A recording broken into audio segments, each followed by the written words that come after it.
a smile on your face when you're moving from place to place. Good morning. Good morning, viewers, and welcome back to the Tobago Updates morning show, coming to you here live from the Port Mall in Scarborough, Tobago. Yes, viewers, in this segment, we have on set with us Jessie Taylor, Cultural Officer 2, as we speak the Tobago Heritage Festival 2023. Good morning to you, sir, and welcome. Good morning to you, Julien, and all of Tobago, and the division administrator, and Ms. Megan Morrison, and the staff at Culture. Good morning. All right, as you mentioned, the Assistant Secretary, I couldn't help but thinking, let's talk about this bumper heritage season. All right. Indeed. As we look at 2023, I want to start off first on the theme for 2023, because I couldn't help, and I'm not sure if it was intentional.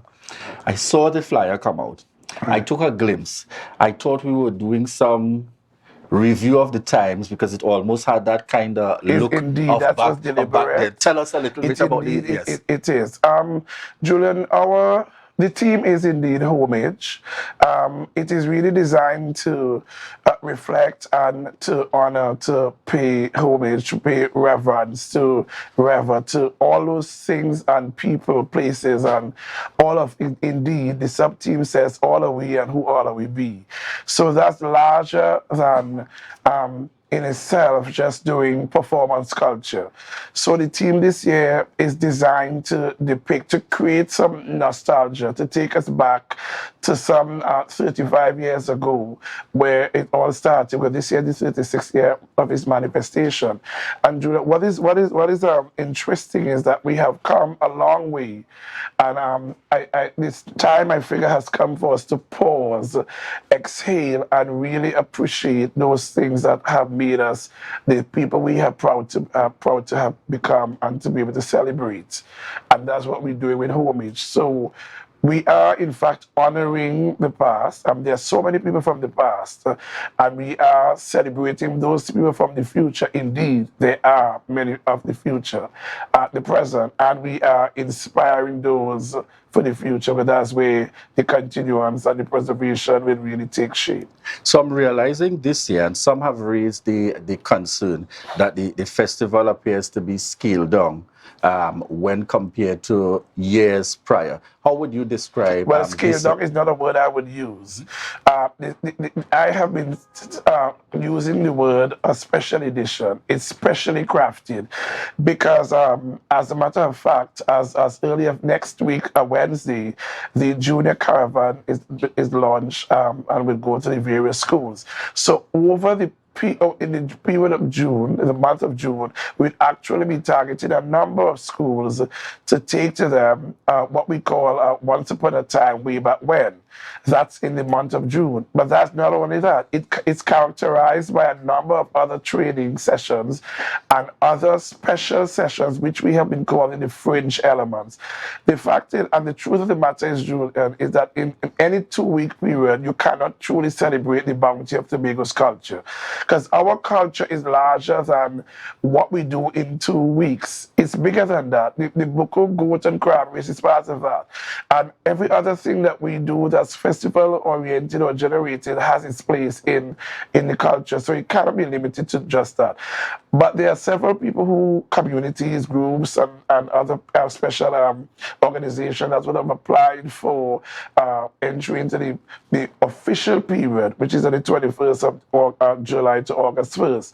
But we have created an opportunity through several fringe elements that is going to allow the same showcase and allow other people who would be on the island or be available or be willing to or be able to absorb these things starting next week when we roll out what is unofficially pre-heritage events and into the official period. I want you to tell us a little bit. One of the things I've also noticed is the grouping of some of the events, particularly at the start. Traditionally, we just had an opening night gala, then separately we'd have the heritage personality, then the calypso competition. But we are seeing on the very first night what appears or what appears to be the coming together of the opening, the heritage personality, and the calypso competition. Tell us a little bit about that concept. Julian, it's about how we take the product, the heritage product, and that's just it. How do we sustain the product? How do we monetize the product? How do we make it relevant? How do we create the attention and give it what the personality it needs to truly be valued in its space? And one of the thoughts that the planning committee, that when we sat and spoke about it, is what we are able to use, may I say, kill the two birds with one stone. And we are also looking at cost-related factors. So it is not that you're going to be devoid of an opening gala.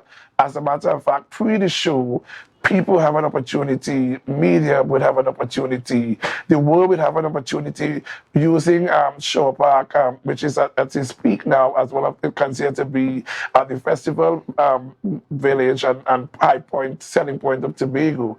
We also have to use what is the unique selling point to get people to the space. There are people who love calypso. There are people who appreciate the elements of the village pageantry. So if we could bring those two elements together, we would have done what I figure is financially and fiscally prudent, and we'd have been able to give people an opportunity to enjoy those things that they once loved and cherish, because it has been done before. All right, excellent. Now I want us to look, we're looking broadly at the festival and its reach for this year, but just tapping into the same first in the lineup. Based on those coming together, should we naturally anticipate what would be a larger turnout because of the different groupings? That is what is Calypso intended. fraternity. Julian, our heritage is our legacy. Our legacy is enshrined in the history. Our history speaks to a people and a society that is from the past. It is man, and maybe the proverbial man in a time past. So we have to now look at how do we merge or really put together what would have been something that we have inherited, something that we are and are proud to be inextricably linked to, the Middle Passage, the transatlantic slave thing, those things that were once considered colonial and bitter, how we were able to turn those things into a beautiful tourism product. How do we marry that with our present state of affairs? How do we manage that with our developmental trust, our hopes, our ambition, not just for the village, but for Tobago? How do we use that to influence positively tourism on the island? How do we use that to influence community cohesion? How do we use that to position Tobago to be another other place that is considered 101 reasons why we should go there? And I figure that using these opportunities that present itself during the month of July and August, we are able to do that and capitalize on that later in the year when the cruise ship seasons open. Why can't we go to Lekki and see folk tales and superstition? Why, when the tourists come, we can't go to Pembroke and see an aspect of the Salaka feast? Why can't Charlottesville get together and say, okay, we are getting together, when the boat, the cruise ship lands in Charlottesville, we are going to do Natural Treasures Day. So we're giving a taste. Viewers, at this point, we take a quick break, but have no fear. We come back to speak about the Tobago Heritage Festival. Imagine we just started on the first day. We ain't touched Jessie, Plymouth, Charlottesville, Salaka Feast in Pembroke, Lekki and the like. So we're looking forward to continuing the discussion after the break with Jessie Taylor, Cultural Officer 2. And therefore, we take this opportunity to remind you that this is your time to share the live, share the live, share the live.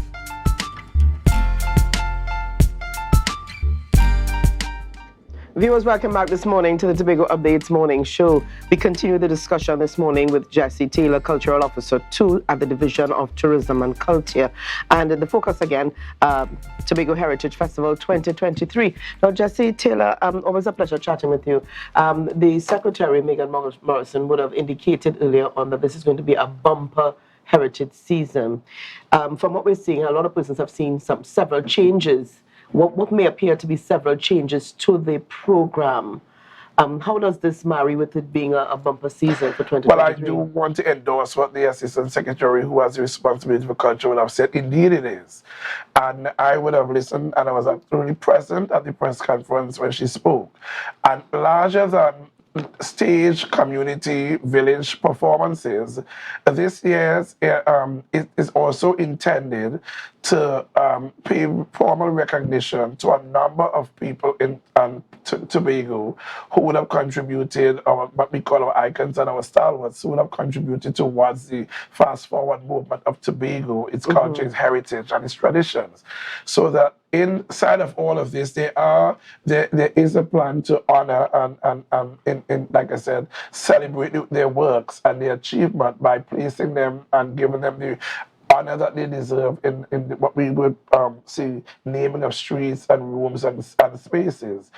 And we have to be honest, if in any edition of Heritage, any administration or any division or any grouping or any planning committee sits to and honor and truly treat with some of the contributions that many of these people have made, some of whom have died, and in some cases may not have been what we consider formally recognized, then that is part of our heritage.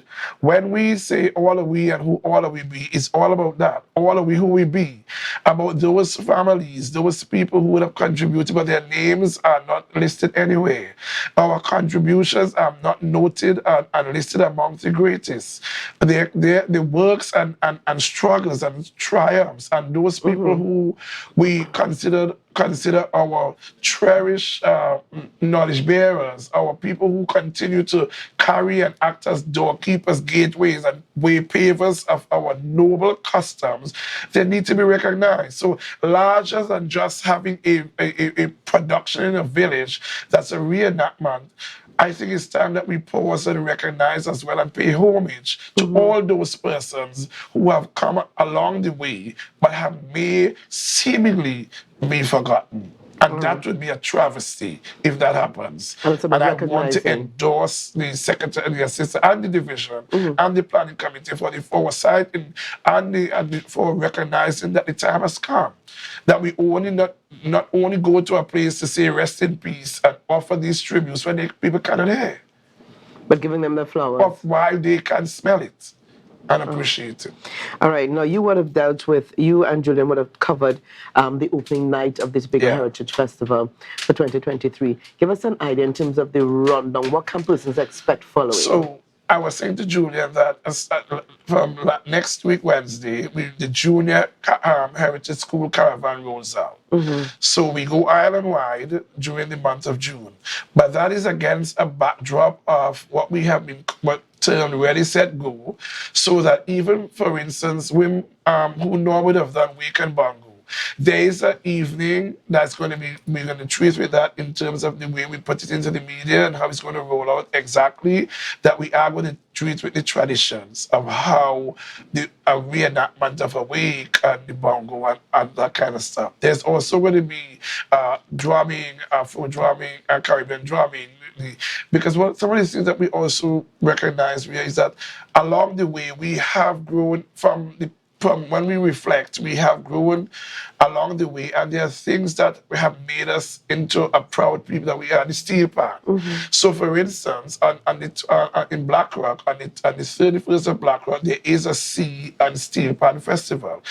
No one can deny that the pan movement and the steel pan, which is our national instrument, has taken shape and has taken growth and has been highly acclaimed, particularly in this year amongst our Tobago people, stalwarts.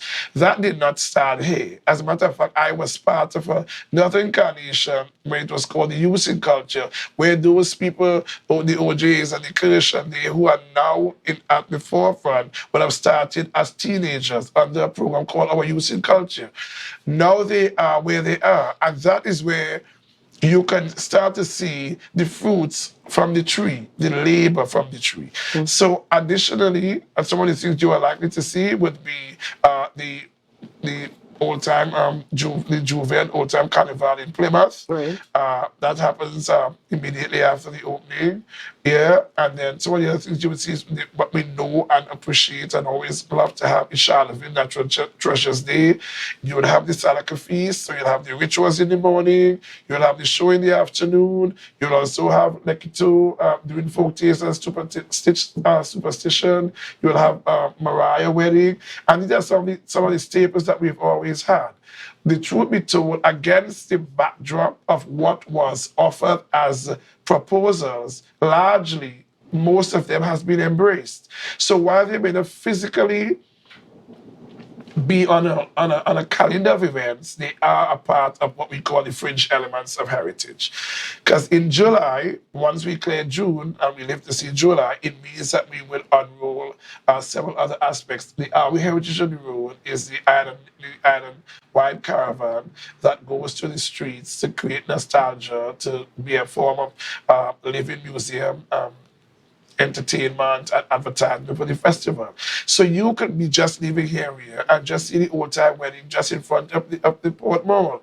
So the heritage, when it's an old saying, when Muhammad can't go to the mountain, take the mountain. Thank you. So it cannot just be limited to, I'm not seeing it on the calendar, because outside of that, there are other elements. And for instance, we now have added the Yam Festival. The agricultural aspect is very important. We are who we eat. And who we eat is who we are. So there's an element that deals with the Yam Festival as well. So we are looking at how we bring all and create the Yam Festival and the old market experience. When last have you gone to a village and see a market? We haven't been seeing that much. When last have you been able to really get some things that you have not been seeing as much? We talk about the products, but we can't walk into them readily and get them. That will help us with not having to go to Trinidad or any other place. If we could engender a sense of agricultural spirit, then certainly then we will be doing the things that we should be doing in keeping our natural heritage alive. All right, and we see here the Miss Tobago Heritage Personality, and of course that is a huge staple within the Tobago Heritage Festival. Persons look forward to it every year. What can you tell us about this year's So what I can tell you is that we have gone back to, as we pay homage, we are also paying homage to those things that we used to do. So we have gone back to the recycled wear. So the delegates have an opportunity to compete in that as part of the formal segment. They will be required to get to found objects and material, creative stuff, just as when on the days when the once known flower bag became that kitchen curtain or that tablecloth or whatever. So we're going back to having the delegates do that. The talent is going to remain, and then we look at how we go back into the village and allow all the area of representation to really promote what your area is best known for. So that we truly go back to that heritage where the village raises the queen. But that's in two manifestation, which allows the show to on the opening gala night to really be free, so that there'll be the judging of the talent and the recycled way before the actual 21st, of which would be the formal opening. So there are several things that will happen. And as you know, the source or the substance to what you do has to have some secret in what you're doing. Anybody who's doing marketing strategy understands that you have to at least place these things so that they can build interest and you can create the support you need by rolling out things in a manner that's consistent with what your end game is. And that's what's going to happen. Today is just the start of those things. Is this just a hint? It's a hint of those things that is to come. And mind you, there are a lot of things to come. No, last year there was a change to the age. There was some change, yes, a change to the age range. You can be 18, from the age of 18 to 40, married, unmarried. It is not so, like, again, I said, your personality, because it's not about... it's not a Miss Universe, it's not a Miss World. Mm-hmm. It's about you, that young woman or that woman who the village or group or community figures, this is the person we figure could best tell our statement for this year and at this time. And a lot of women have been able to do that and have benefited from that kind of exposure. Because we are talking about how and empower the women. And you know, women have been at the forefront a lot in recent time. And we continue to celebrate the women. And the symbol for the heritage is about the woman seeding, the woman in procreation, and by extension, the youths. And you know more than anything else that the Bible says that the children are the heritage of the Lord. And the fruit, may I say so, is the word of the womb. And so we are like surrogate mothers and fathers, so we are trying to raise those cultural and traditional heritage children. All right, I want to ask you here about the economic value and economic benefit, the monetary value to the heritage product in Tobago.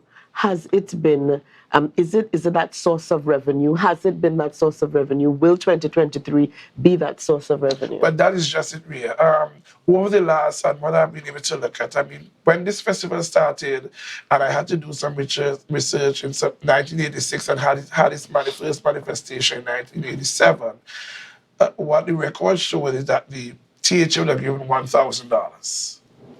And a group of people who would have thought that that couldn't do what they had to do would have gone cap in hand through the streets of Trinidad, etc. I would have accumulated some $60,000. 5 villages were able to stage what they would have been doing at the period. Over that period of time, over 3 decades later, it has grown exponentially.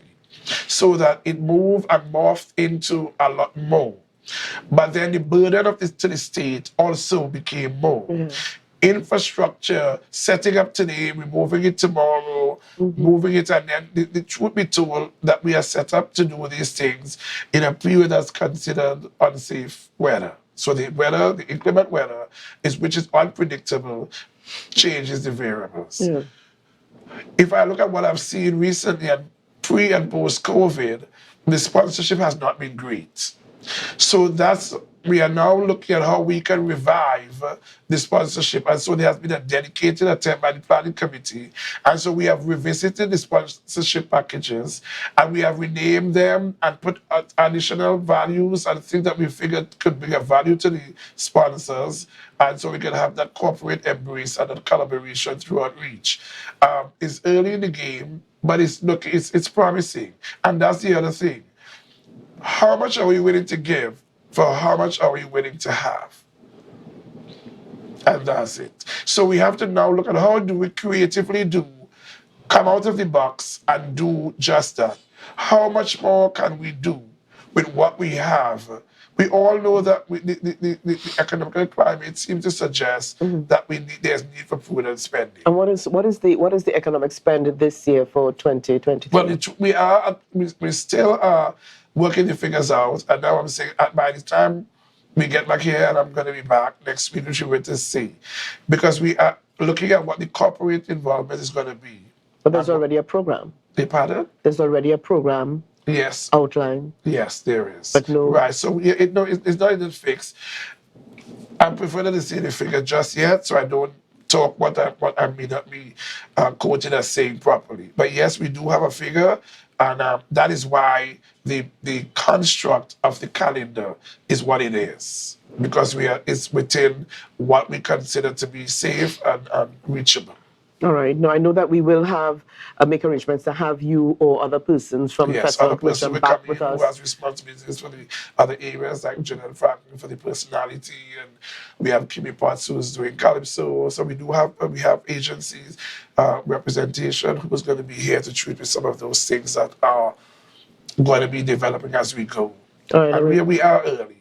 This is today's only July the 9th. Yes. June the 9th, sorry. June. And we are well ahead, and we are set and ready to go, and we are, like we said, willing to pay homage and ready to pay homage to those things that we honor, celebrate, and inspire. And the screening for the Miss Heritage Personality takes place. It has already started, and it will end on the 17th, I think it is. And 17th. the actual queens will be released based on their submissions. This same thing will happen and is been advised for calypsonians who are expected to sing an original song not offered anywhere else in a previous competition, and that pays reverence to the reflection of the team. All right. So tell our viewers this morning here, Jessie Taylor, why the Tobago Heritage Festival for 2023 is a must attend. Why is it a must attend? Well, it's a must attend because it's our natural heritage. A people without a culture is a people without a soul. Our blood, sweat, and tears is nestled in this. Where we are positioned, tourism is at the helm of what we do. And it can only enhance the product. But not only that, it makes way and paves the way for our innovators, our artisans, our entrepreneurs to be able to give value. We are just out of the period of COVID, and we are at a place where we can start afresh. Subsequent to this years, we would have reignited the flames, we have rekindled all the fire, and we are set to pay homage. Everyone is part of that homage because, like the sub-team suggests, we are honoring all the people from the past as fast as we can. We are celebrating those of the present. We are inspiring the future. It's about all are we and who all are we be, and that's all of Tobago, and by extension, the rest of the world, and in those in the diaspora. I want to ask you very quickly here, in terms of the monetary gain or benefits to the Heritage Festival and to Tobago after the Heritage Festival, what are some of the opportunities that are in place for to continue earning? And that's just what we're trying. I'm glad you asked it, Rhea, because we are trying to create that sense of, community independence. How do we value our heritage and the tourism product outside of what is the 2-week period? How do you take what you would have learned or what you would have practiced, what you would have been taught in any space, any community space? What is the vehicle you use to foster the growth of that and the safe transference of that? I would hope that at the end of it, that we will be able to have these things transferred to a generation that's going to benefit from what they would have been learning. Because the fact is that if I look back, I started this as a child, and now that I'm big and old, I'm now looking at where are those people, those youths, because the children are in fact the future. And the songwriter was correct. If we treat them well and help them, they will lead the way. But until we invest, and that's largely what this speaks to what we are trying to do, to instill in the youths a sense of pride. Teach them. And if we teach them, they should learn. Because if you train up the child in the path that you should grow, you should not easily depart from it. So we are hoping that the tomorrow that will come, because what we have today is today's children who becomes tomorrow's future leaders. And we need to instill in them that sense of knowing who you are, being proud of who you are, but willing, if you believe you can fly, then fly, and so. All right. And we're wrapping things up with you here, but Tobago Steven Spielberg says on the live this morning, heritage productions can be professionally filmed, recorded, and packaged and distributed worldwide through different forms of the media. So opportunities again to earn. And that's the conversation we've been having. We have met with every single group, and we have asked them, how do you move this from just the village night? And how else can you put this into a space that you can use it for community economic growth? And how does it become feasible? If you set up tonight, you take it down, what else is in the mix? How do you move the wedding from Mariah into any other place or any other person? How do you do postcard and get it on cups and mugs? Yes. And how do you take it to other places that the group can benefit from the wide nation spend and the public purse? I hope that Tobago listens and Tobago really takes cognizance of what we have been doing for 35 years, because it's about time the game be changed. That's right. Thank you so much for chatting with us this morning, Jessie Taylor, Cultural Officer 2, the Division of Tourism and Culture. Because we're going to leave it there for this time. We've got lots more coming up on the Tobago Updates morning show. When we come back, we'll be chatting with Jason Gooding, event organizer for the Rainbow Cup, along with him this morning, all the way from Grenada, Nina James, and it's all about the Tobago Rainbow Cup 2023. Share the live, share the live, share the live.